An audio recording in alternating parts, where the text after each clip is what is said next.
What's going on, guys? Welcome back to another post game here on Rangers Central. And the New York Rangers pick up a crucial win over the Vegas Golden Knights. And Jonathan Quick finally, after pretty much a billion chances of what it felt like, because we were talking about it since the beginning of January, him getting to 400 wins, and he finally gets it. So shout out to him. Well deserved for him tonight as well, considering the fact that the Rangers really could have been out of this game with the way they played the first two periods.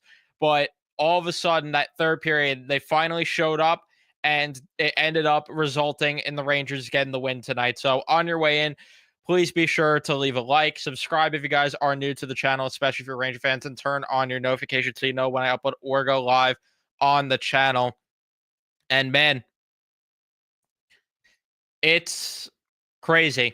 It's crazy that it took this long for him to get 400 wins. There were a couple of rough stretches in there for Jonathan Quick, but there were also times where he just deserved it but couldn't get it. And I thought it was going to be that way tonight with the way they played the first two periods. Like I said, Jack Eichel was just running a marathon on them. Vegas was getting slot chance opportunities nonstop.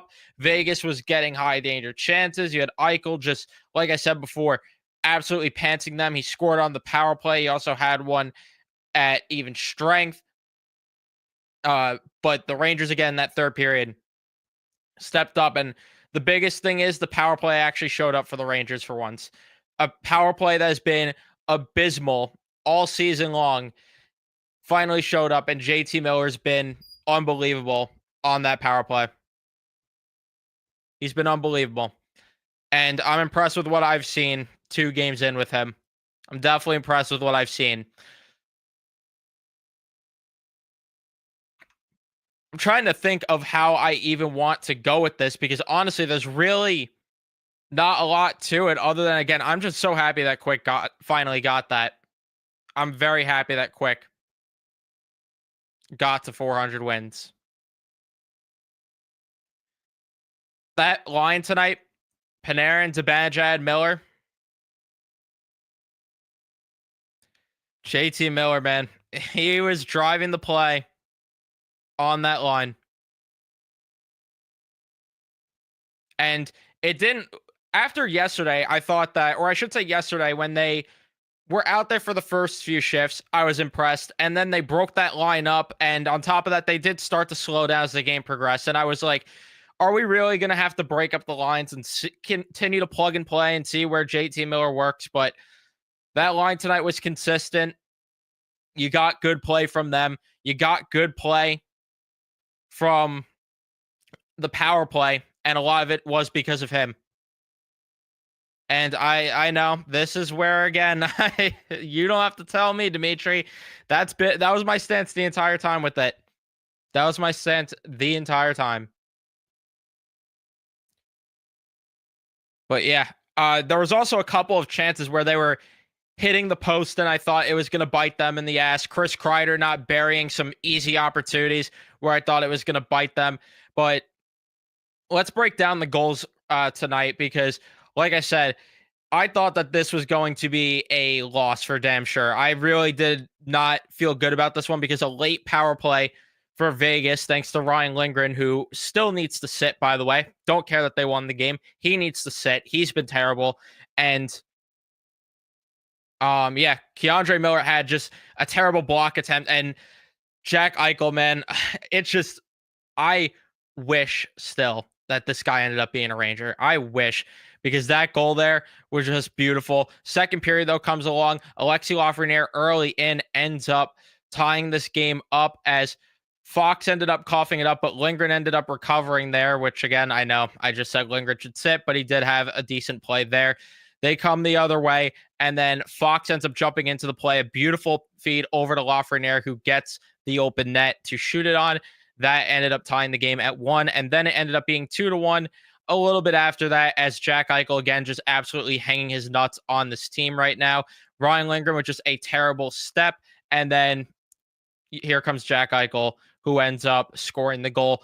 And again, it was really Jonathan Quick keeping them in, because Vegas was all over them. They had so many quality chances throughout this game, and especially those first two periods.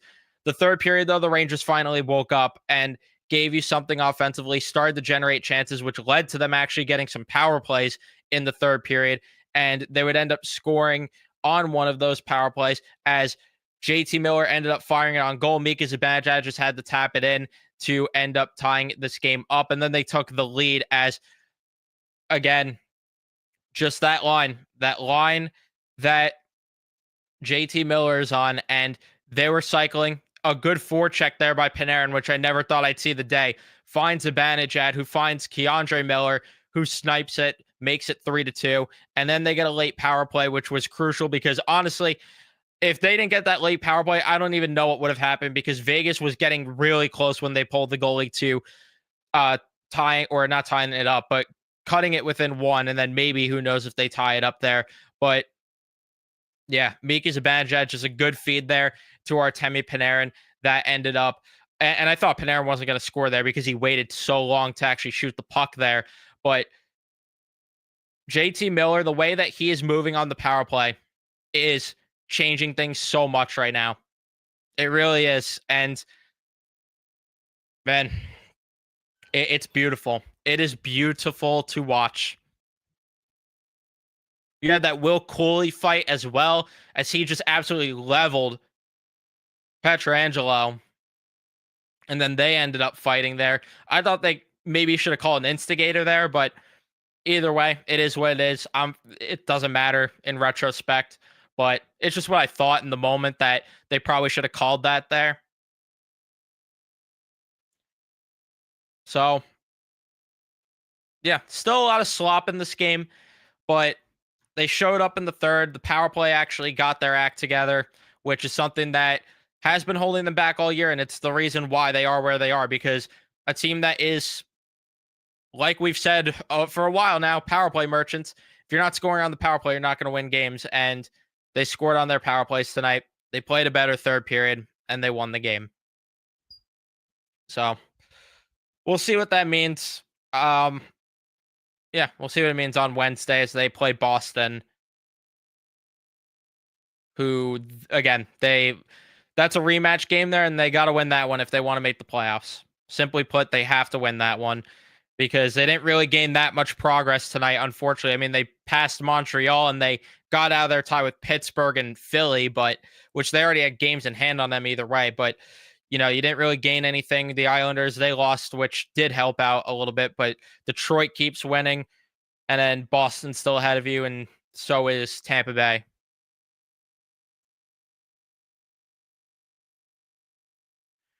But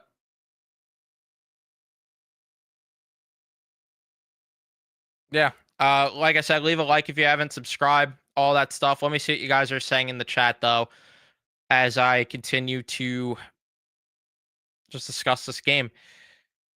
John Radigan saying, you know what JT brings? I have to admit, I didn't think he'd be able to drag the guys into the battle.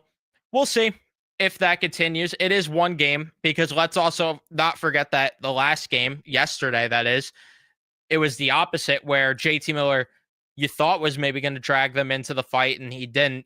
So let's see how it progresses. It's 2 games. I'm not willing to react one way or the other with this. I'm very happy with what I've seen. Do not get that mistaken. I am very happy with what JT Miller has gave in these first 2 games. He is clearly making a difference right now. And I'll be honest, I didn't expect it to be this much. But again, it is 2 games at the end of the day. Let's wait and see how it progresses going forward. I don't think it's fair to react one way or the other with this trade. That's just my opinion on that. But I'm also glad that they took advantage of this opportunity against Vegas because they're 2-5-3 in their last 10 now. This is a team that you had to beat. They have been piss poor, and there was a lot of, I mean, you saw a lot of the reason why tonight they could not hit the net at points if their life depended on it. And that really helped out in the Rangers' favor because, again, like I said before, there was a couple of chances where they're just firing from the slot and they just weren't hitting the net, even with the net empty there. So,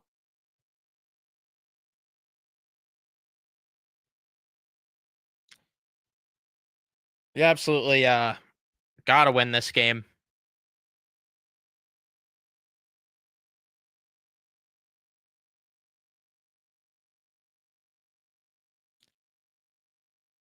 Also, Aiden Hill did not play a good game either. Which, yeah, Aiden Hill was not good today at all for Vegas, which definitely helped because man, if it was the other side, if that Mika goal, if that type of goal went in against Igor, oh, we'd be ridiculing him for that one. And unfortunately, he has let in some of those goals this year, but I'm just pointing out that we would be killing him for letting in that goal there. And we'd be killing Igor even on the last goal for just absolutely swimming in the net there because he overcommitted so much to Fox on that one, even though Fox had a really tough angle to score there.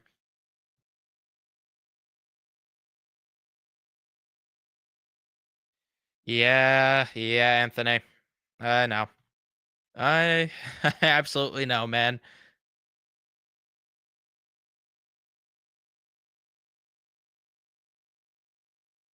And I agree with this NYR for life. The Rangers, it was a good win, but they definitely it definitely wasn't an easy one. It definitely wasn't. They didn't play good for the first two periods. Simply put, they just didn't.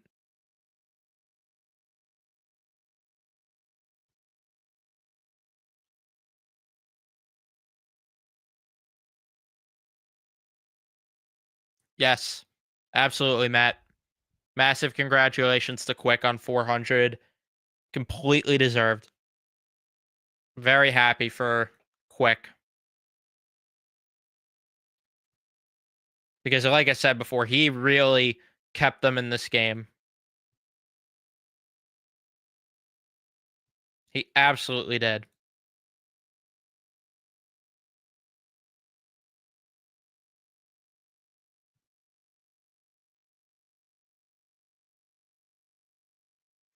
You haven't seen the last two games. Miller's playing center,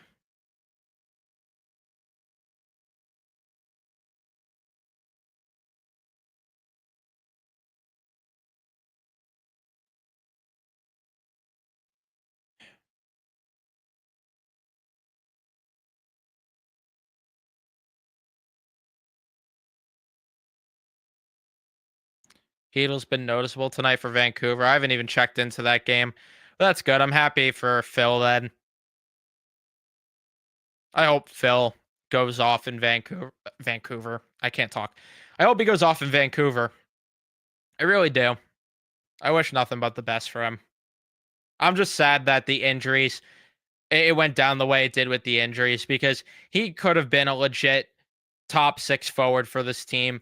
I know people are probably some fans will probably roll their eyes at that, but I genuinely believe he would have been if there wasn't any health concerns there. It just unfortunately that's what it is with him. Where yeah, it's just yeah, like the concussion issues is unfortunately the worry there.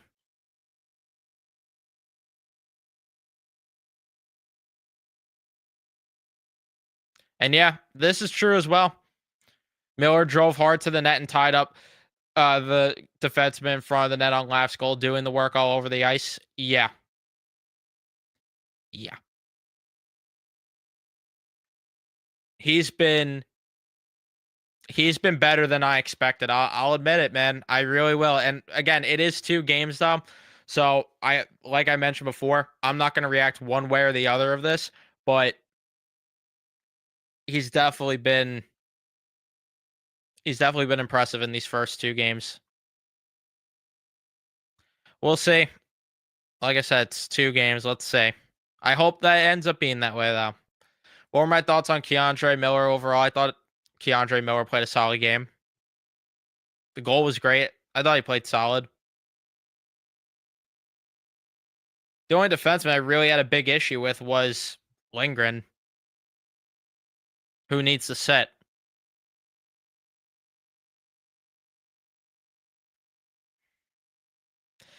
Or if they just got him in 2022,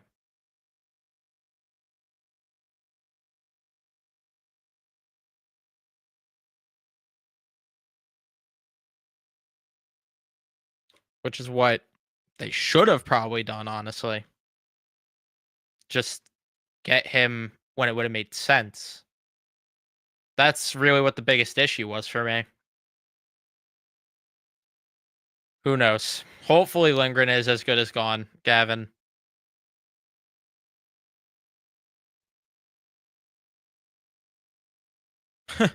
I'd rather Connor Mackey than Lindgren.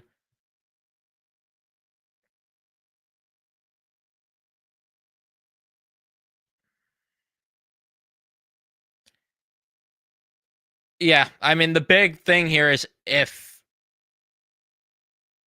It's if,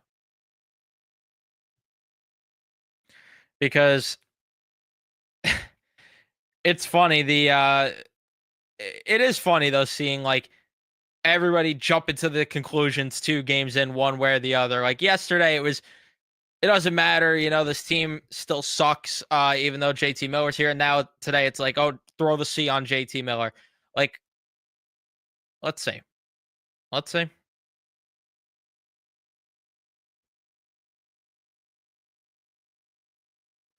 And I know there were a couple of soft plays by Fox today. There were.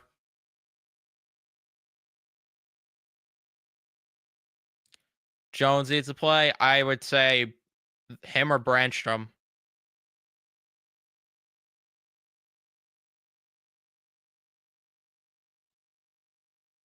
Somebody that can move the puck.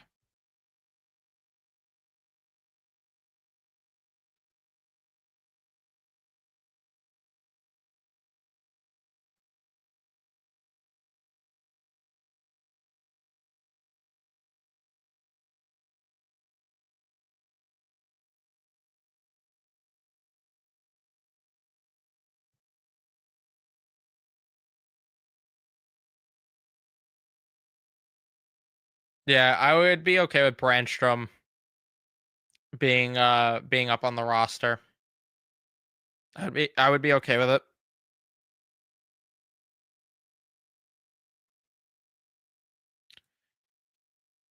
I don't know if it was more. I think it was more the fact that Waugh fanned on that opportunity because, like I said, Vegas did leave a lot of meat on the bones. Pause, but they did with opportunities like that.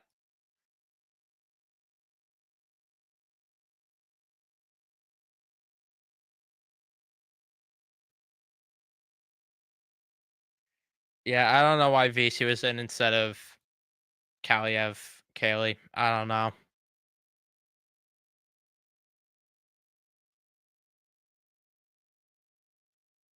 Think we should trade Smith and bring up Othman.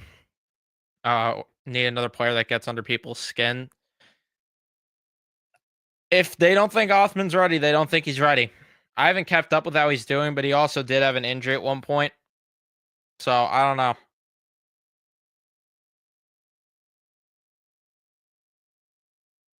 And I know Brandstrom was sent to Hartford, but I would call him up. But the problem really comes down to the fact that Jones is on the roster and they're not going to put him on waivers. They're going to try to get something for him.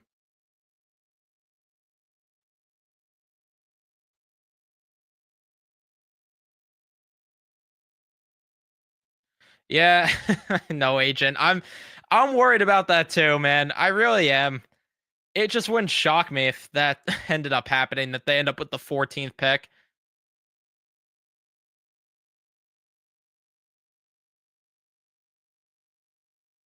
I don't speak too soon. Chris Drury would be interested in that sort of thing.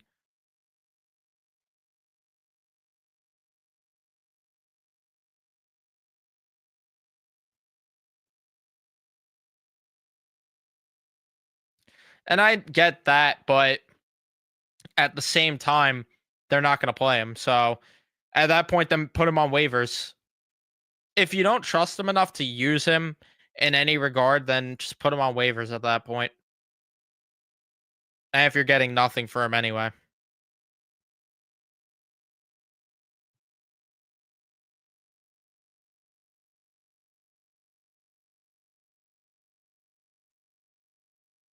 What's going on with Kaliev? I have no clue. I guess I just don't want to play him, which is a little weird, but I don't know. Yeah, it is weird seeing Phil in a Canucks jersey. It definitely is.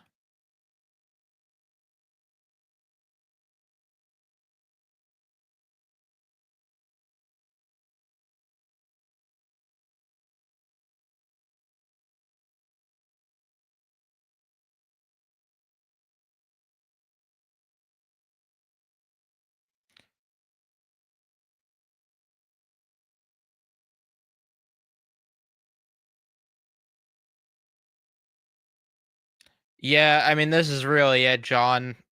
That this is the point. Yeah, for sure. If they were smart, they would trade Panarin when his value's at. I've said this for a while that if they want to send a message and truly retool, you move Panarin. The problem is, I don't think he would waive. But I would be shocked if next year isn't his last year as a Ranger, barring them surprising all 300 of us and whoever else watches on replay and them winning a Stanley Cup. Barring that, which again would be a huge surprise.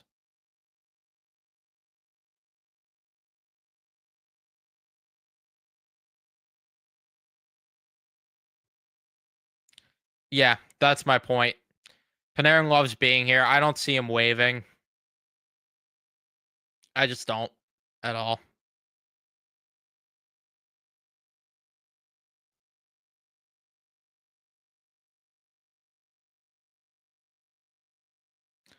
Yeah, Dennis. Yeah,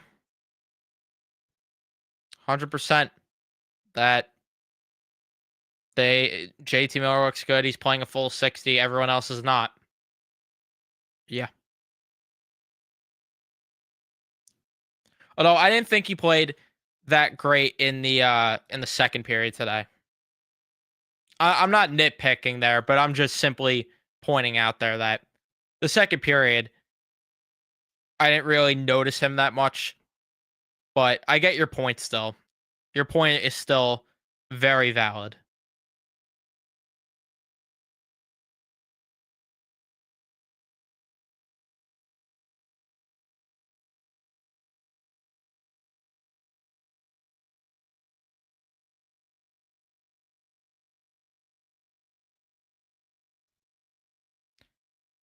Do I see Trocheck getting the C? Probably. I don't know if I see this Mike NYR for life. I really don't know if I see this because if the Rangers don't make the playoffs this year and next year, well, then Panarin's probably gone because they're going to want to make a shakeup. And if they do make the playoffs and Panarin does what we've seen him do, where he doesn't show up, then I don't, I don't see them bringing him back. I don't know if I agree with that entirely, to be honest with you.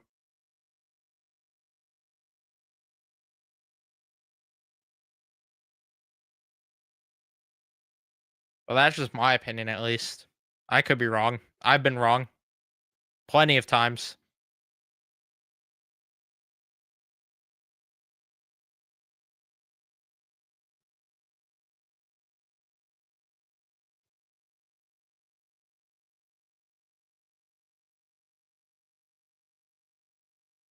And yeah, this too. I mean, Perot's going to need room at some point as well. That's very true.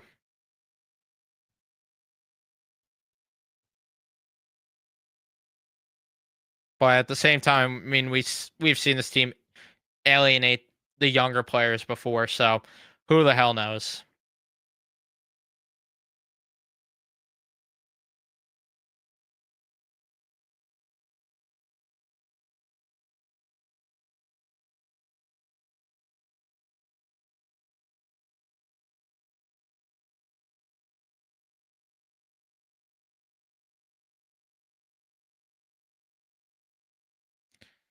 Yeah, this is really the thing here is that maybe he would take a pay cut, but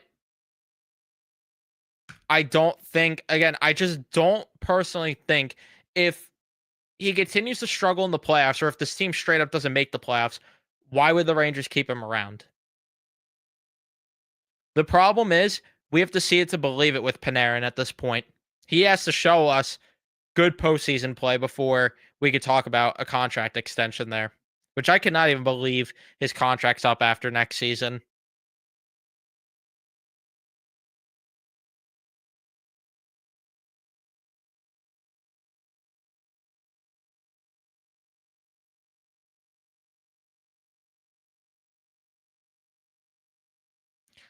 This is still miscued here. It was not the Rangers or Islanders because there was an interview that Panarin did at one point with it was like right after he signed. He did an interview with some Russian interviewer, and he was saying that his second choice actually was Colorado and that his wife wanted him to go there. What I imagine the reason why the Islanders were rumored as the second closest team was his agent trying to get the Rangers to up their offer. That's how at least it would make the most sense considering the fact that if Colorado was the second team, if and he admitted that himself, then that just tells me okay, his agent had had a leak go out that the Islanders were maybe close to signing him just so the Rangers up their offer. That's at least what my prediction was because I think the Rangers too, they were at like 11 million before he ended up signing and then they gave him the extra point 0.6 and then he ended up coming here.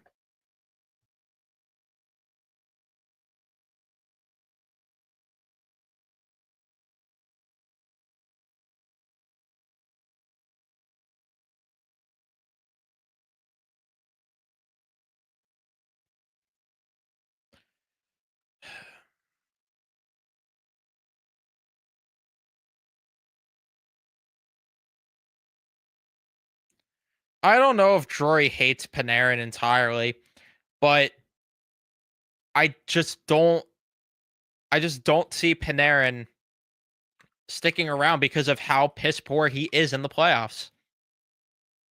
That's really what it comes down to. And if Drury really wants to change the identity of this team, you don't bring him back. I'm sorry, it's been fun the memories here, but at the same time,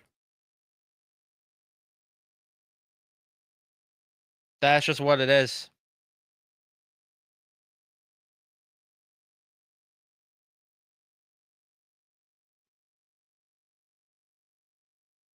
But there definitely has been, I mean, we've heard this before. There's been conversations with Drury and Panarin going back and forth about how Drury's not been happy at points with the way he's played, especially in the playoffs. There's no secret to that. I mean, that's well documented, but I don't think he hates Panarin. I think hate is a strong word. No, I had a feeling it was that, Kaylee, but I was just addressing that by pulling up your comment. That's all.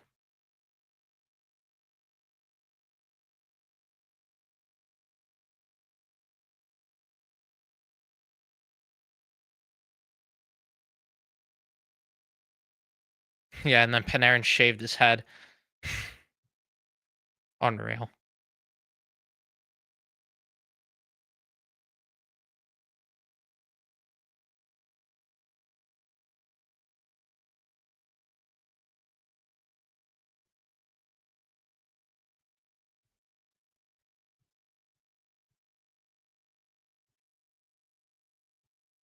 All right, guys. I think I'm going to wrap it up here. Thank you guys so much for tuning in and watching. Don't forget to leave a like if you haven't already. Don't forget to subscribe. Turn on your notifications so you know when I upload or go live. And I'll see you guys in the next one.